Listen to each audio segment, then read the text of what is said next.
I news. Deola वाखारी रोडवर कर्ला नाल्यालगत झालेल्या school bus व मोटरसायकल अपघातात वाखारी येथील 24 वर्षीय तरुणाचा दुर्दैवी मृत्यू झाला। अपघातास कारणीभूत ठरलेल्या बस चालकावर देवळा पोलिसात गुन्हा दाखल करण्यात आला आहे।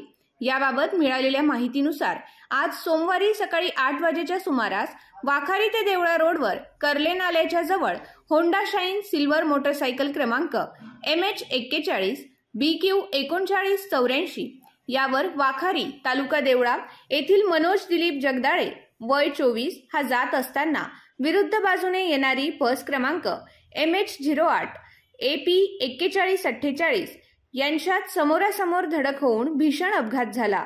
या अपघातात मनोज याच्या वर्मी घाव लागल्याने जागेवरच मृत्यू झाला। सदर अपघाताची माहिती देवळा पोलिसात दिली असता पोलीस नाईक ज्योती गोसावी व पोलीस हवालदार भास्कर सोनवणे यांनी तात्काळ अपघातस्थळी जाऊन पंचनामा केला।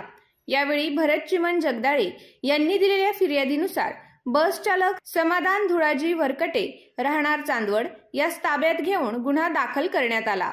सदर घटनेचा तपास पोलीस निरीक्षक सार्थक नेहते यांच्या मार्गदर्शनाखाली पोलीस नाईक गोसावी व सोनवणे करीत आहेत।